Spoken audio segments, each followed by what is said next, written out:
అమర్, భాగ్య, రాథోడ్, పిల్లలు, మనోహరి, యాదమ్మ అందరూ హాల్లో ఉండగానే రణ్వీర్ ఒక లాయర్ని తీసుకొని అమర్ ఇంటికి వస్తాడు. డైరెక్ట్గా అమర్ ముందుకి వెళ్ళి షేక్ హ్యాండ్ ఇస్తూ హలో అమరేంద్ర అని పలకరించగానే లేచి షేక్ హ్యాండ్ అందిస్తూనే ఎవరు మీరు అని అమర్ నిలదీస్తూ ఉంటాడు.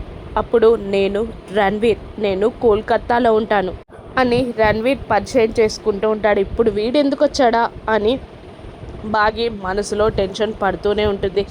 నేను వచ్చిన పనిని డైరెక్ట్గా చెప్పేస్తాను అని రణ్వీర్ అంటూ నేను నా కూతుర్ని తీసుకెళ్ళడానికి వచ్చాను, నువ్వు పర్మిషన్ ఇస్తే నా కూతుర్ని నేను తీసుకెళ్తాను అని రణ్వీర్ అనగానే బాగి, రాథోడ్ ఇద్దరు షాక్ అవుతారు.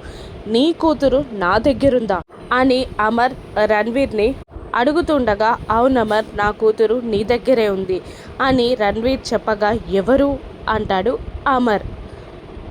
అంజు పాప అని అంజు వైపు చూపించగా అంజు, బాగి, రాథోడ్ ముగ్గురు మళ్ళీ షాక్ అవుతారు.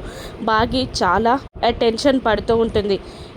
మళ్ళీ రణ్వీర్ ఇలా చెప్తూ ఉంటాడు అమర్తో, ఇన్నాళ్ళు నా కూతురి కోసం నేను చాలా వెతికాను అమర్, కానీ నా కూతురు ఎక్కడుందో నాకు తెలియలేదు, దొరకలేదు. కానీ ఈ మనోహరి పుణ్యమా అంటూ నా కూతురు నీ దగ్గరుందని తెలిసింది. నా కూతుర్ని తీసుకెళ్ళడానికే వచ్చాను, నేను నా కూతుర్ని తీసుకెళ్తానమర్ అని అంటూ ఉండగా బాగి, రాథోడ్ మళ్ళీ షాక్ అయిపోతారు. మనోహరి ముసిముసిగా నవ్వుకుంటూ ఉంటుంది.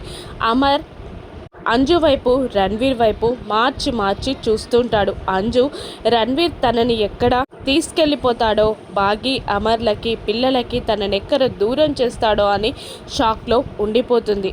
రణ్వీర్ నా కూతుర్ని పంపించమన్నట్టు అమర్ వైపు చూస్తూ ఉండగా అమర్ అయోమయంలో ఉంటాడు. అమర్ రణ్వీర్కి అంజుని అప్పగిస్తాడా, లేదంటే నేను అన్నీ మర్చిపోయాను, నాకు గతం గుర్తొచ్చే వరకు వెయిట్ చేయమని కండిషన్ పెడతాడా అమర్? మనోహరి ఆటని బాగి ఎలా కట్టిస్తుందో రాను ఎపిసోడ్స్లో చూద్దాం. Thank you for watching.